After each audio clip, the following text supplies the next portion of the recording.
They print money. You pay. The price. Money feels like something solid, something real, something you can trust. You work for it, you save it, you spend it, and in your mind, it represents value. But what if the very thing you rely on every day is quietly being changed behind the scenes? Not by you, not by markets you understand, but by institutions you rarely see and systems most people never question. Modern money is not just printed and handed out. It is created through complex financial mechanisms that operate at a scale far beyond everyday awareness. In today's world, money is no longer strictly tied to physical assets like gold or silver. Instead, it exists mostly as numbers on screens, created through policy decisions, banking systems, and central authorities. This means that the total amount of money in existence is not fixed. It can expand, and it often does. When it expands too quickly, something subtle but powerful begins to happen. The value of each unit of money slowly decreases, even if your salary number stays the same. This process is not immediately obvious. You don't wake up one morning and see prices doubled overnight under normal conditions.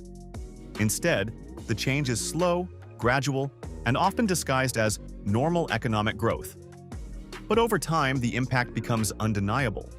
Groceries become more expensive, rent rises, savings lose purchasing power, and people begin to wonder why their money never seems to stretch as far as it used to.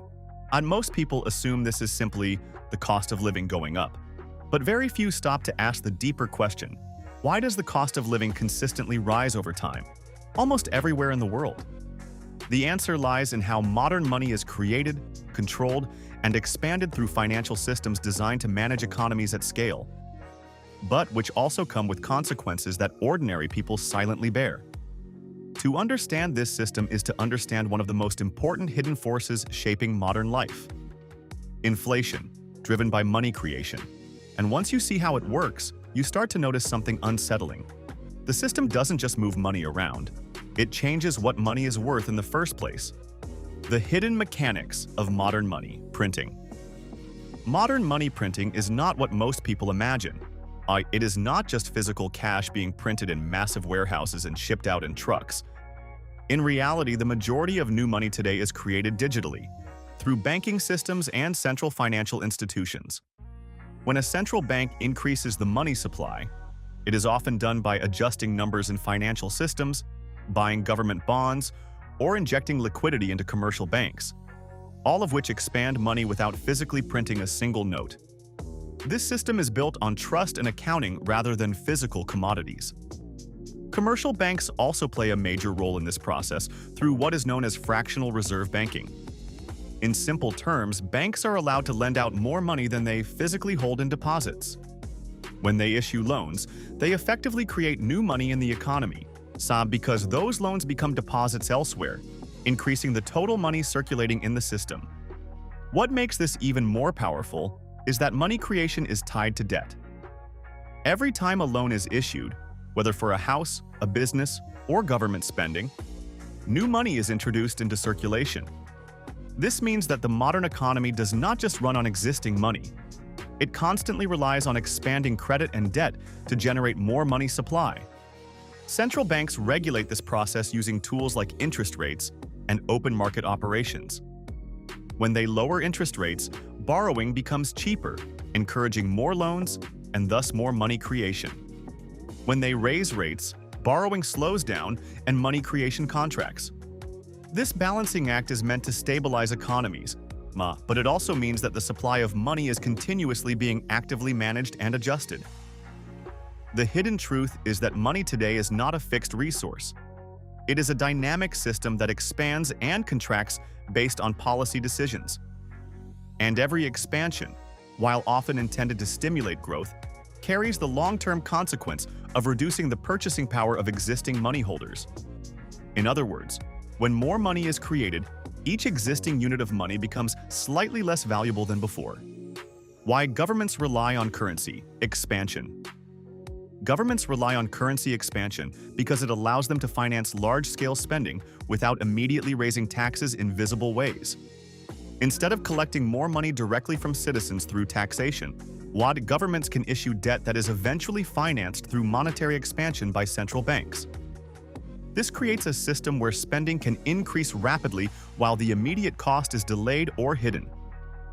This mechanism is especially important during times of crisis, wars, recessions, pandemics, or economic downturns. In such moments, governments need large amounts of money quickly to stabilize economies, support industries, and prevent collapse. Printing or creating money becomes a tool of necessity, allowing rapid response when traditional revenue sources are insufficient. However, this reliance creates a long-term dependency. Once a government becomes accustomed to financing spending through debt and monetary expansion, it becomes difficult to reverse. Instead of reducing spending or increasing taxes, the system often continues expanding the money supply to manage obligations, roll over debt, and maintain economic stability. The political appeal of this system is also significant. Inflationary financing allows governments to provide services and benefits without immediate visible taxation, which is often more acceptable to voters. People are less resistant to slow price increases than direct tax hikes, even though both ultimately reduce their real wealth in different forms. Over time, however, this reliance on currency expansion creates structural inflationary pressure. It means that the money supply grows faster than the production of goods and services in many cases, leading to a gradual decline in purchasing power. While this process is often described as economic growth with inflation, for individuals, it frequently feels like a silent erosion of savings and income. The role of central banks in inflation. Central banks are the core institutions responsible for managing national money supply and controlling inflation. Their primary role is not to print money in the physical sense, but to regulate the conditions under which money is created in the broader banking system. They do this primarily through interest rates, bond purchases, and liquidity operations that influence how much money banks can lend and how much borrowing occurs in the economy. When central banks lower interest rates, borrowing becomes cheaper for both businesses and individuals. This encourages increased spending, investment, and expansion, all of which require money. As banks issue more loans in response, the money supply grows. Conversely, when central banks raise interest rates, borrowing becomes more expensive, slowing down credit creation and reducing inflationary pressure. Another powerful tool is quantitative easing, where central banks purchase financial assets such as government bonds from the market. This injects liquidity into the financial system, increasing bank reserves and encouraging further lending. While this can stabilize economies during downturns, it also expands the overall money supply significantly. Central banks are constantly trying to balance two competing goals: economic growth and price stability. Too little money creation can lead to recession and unemployment, while too much can lead to inflation and currency devaluation. This balancing act is extremely delicate, and small miscalculations can have widespread effects on prices, wages, and savings. Ultimately, central banks act as the control center of modern monetary systems. But even with sophisticated tools, their actions are not neutral. Every decision to expand or restrict money supply affects who benefits and who bears the cost. And in most cases, the hidden cost of inflation is carried quietly by those holding cash and savings, rather than those closest to financial policy decisions. How new money enters the economy. New money does not enter the economy evenly or fairly. It does not simply arrive in everyone's bank account at the same time, like a universal deposit. Instead, it enters through specific channels, reaching certain groups and institutions first, and only later spreading through the broader economy. This timing difference is extremely important because it determines who benefits most from money creation and who ends up paying the hidden cost. The first place new money usually appears is within the banking and financial system. When central banks inject liquidity or lower interest rates, commercial banks gain increased capacity to issue loans. These loans go first to governments, large corporations, and financial markets. This means that institutions closest to the source of money creation receive it before prices in the wider economy have adjusted. As this new money moves outward, it begins to flow into asset markets such as real estate, stocks, and bonds. This is why asset prices often rise significantly during periods of monetary expansion. People and institutions who own assets early benefit because they can buy before prices rise. By the time the money reaches wages and consumer markets, the purchasing power has already shifted. This process creates what economists often call the Cantillon effect, where those closest to new money creation benefit the most, and those furthest away experience the negative effects later. Workers and savers, who typically receive money last through wages or fixed income, find that prices have already increased by the time the new money reaches them.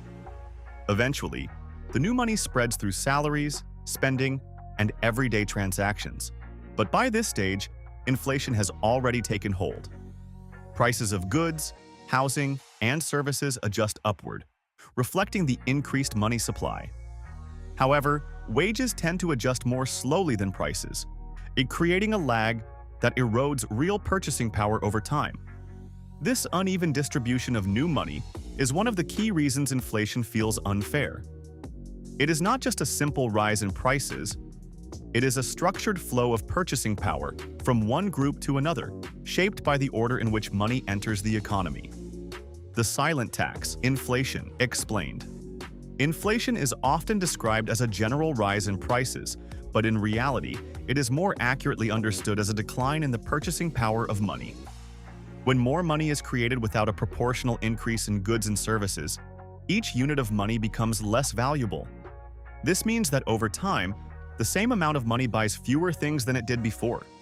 Unlike traditional taxes, inflation does not appear on any official bill or receipt. There is no direct payment made to the government or central bank.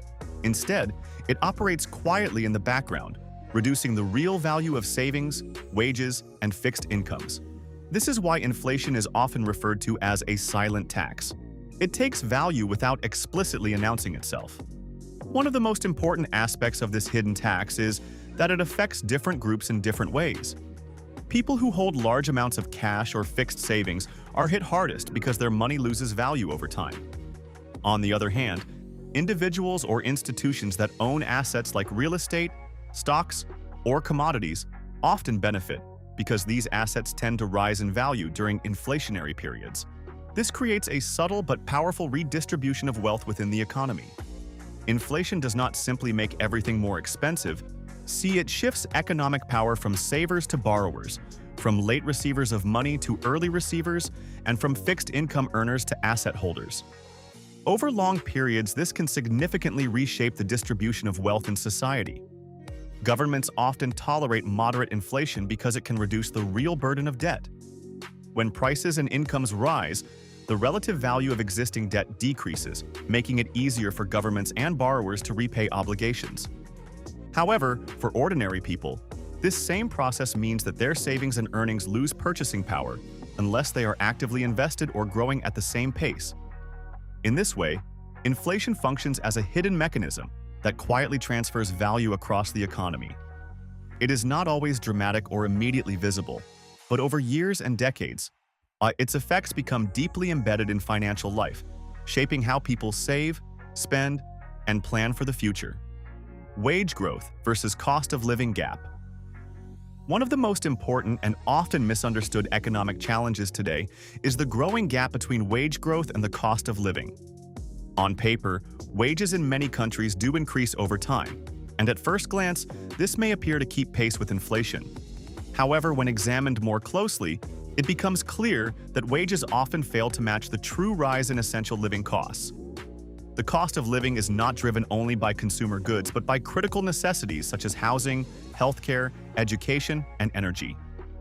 These sectors tend to rise faster than average inflation because they are influenced by asset prices, long-term debt cycles, and structural demand.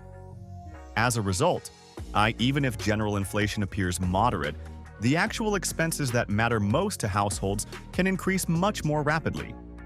Wage growth, on the other hand, tends to be slower and more rigid. Employers adjust salaries based on productivity, competition, and business conditions, which often lag behind rapid changes in prices. This creates a structural delay where workers only see income adjustments after their real purchasing power has already declined. Over time, this gap accumulates. A household may receive periodic salary increases, But if housing costs, rent, and essential goods rise faster, the net effect is a gradual decline in financial stability. People may feel like they are working harder just to maintain the same standard of living, rather than improving it. This mismatch also explains why many individuals feel financially stressed even during periods of economic growth. Economies may expand, markets may rise, and GDP may increase. But if wages do not keep pace with real-world costs, everyday life becomes more expensive and less secure. Ultimately, the wage-cost gap is one of the clearest reflections of how monetary systems and inflation interact with daily life. It reveals that economic growth at the macro level does not always translate into improved living conditions at the micro level, especially when money supply expansion and asset inflation outpace income growth. Asset inflation. Why the rich get richer? Asset inflation is one of the most powerful and least understood consequences of modern money creation. While people often focus on rising prices of everyday goods, the most dramatic increases actually happen in assets like real estate, stocks, bonds, and collectibles. These are not just investments. They are stores of wealth that respond directly to changes in money supply and interest rates. When new money is created in the financial system, it does not immediately flow into grocery stores or wages. Instead, it first enters financial markets through banks, credit systems, and institutional investors. This early access allows those already holding assets to purchase more before prices fully adjust. As demand rises, asset prices increase, often far faster than general inflation. This creates a widening gap between asset owners and non-owners. People who already own property or investments see their wealth grow automatically as prices rise, even if they do nothing. Meanwhile, those who do not own assets must rely solely on wages, which tend to lag behind inflation. Over time, this difference compounds dramatically. Real estate is one of the clearest examples. As money supply expands and borrowing becomes easier, more people can take out larger mortgages, pushing housing prices upward. Existing homeowners benefit from rising property values, while new buyers face increasingly unaffordable entry costs. This turns housing from a basic necessity into a rapidly appreciating financial asset. Stock markets behave similarly. Companies often benefit from cheap credit and increased liquidity, which drives up valuations even if real productivity does not grow at the same pace.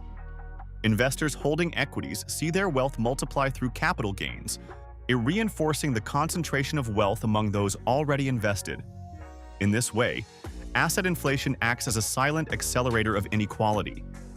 It does not appear as an obvious transfer of wealth, but over time it systematically favors those who already own financial assets, while making it harder for new participants to build wealth from scratch.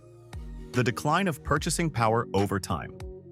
The decline of purchasing power is one of the most consistent long-term effects of inflationary monetary systems.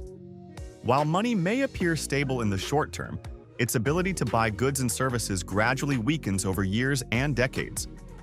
This means that the same amount of money today will almost always be worth less in the future. This decline is not usually sudden or dramatic. Instead, it happens slowly, which makes it difficult for people to notice in real time.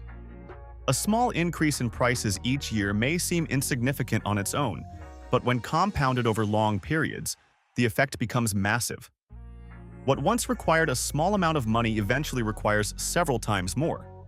Wages often fail to fully compensate for this decline. Even when salaries increase nominally, they do not always keep pace with the true cost of living, especially in areas like housing, healthcare, and education. As a result, individuals may feel like they are earning more money but still unable to improve their standard of living. Savings are particularly affected. Money stored in cash or low-interest accounts loses real value over time if inflation exceeds returns. This encourages people to move their money into investments, not necessarily for growth, but simply to preserve purchasing power. In this way, inflation changes financial behavior across entire societies. The psychological impact is also important. People begin to expect prices to rise, which influences spending habits, wage demands, and financial planning. This expectation itself can reinforce inflation, creating a cycle where declining purchasing power becomes a permanent feature of the economic system. Ultimately, the decline of purchasing power is not just an economic statistic.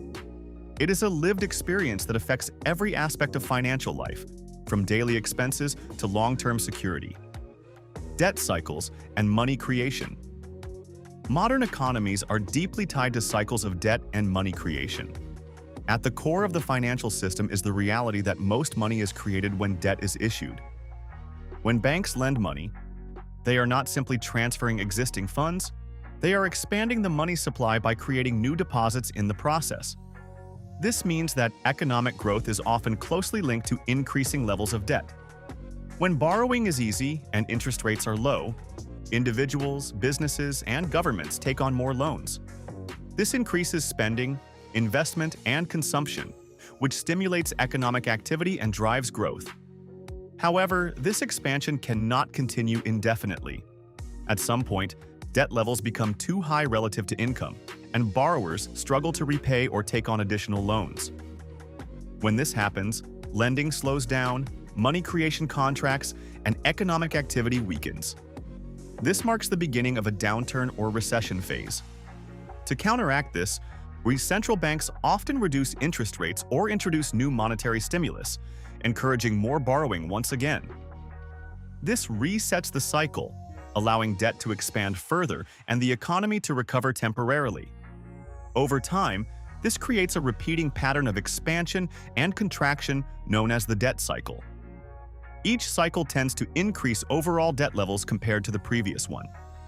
This is because new growth is often built on top of existing obligations rather than replacing them. As a result, the system becomes increasingly dependent on continuous money creation to remain stable. This dependency makes debt cycles not just economic events, but structural features of modern financial systems. They shape interest rates, inflation, asset prices, and even government policy, making debt one of the most powerful forces behind money creation and economic behavior.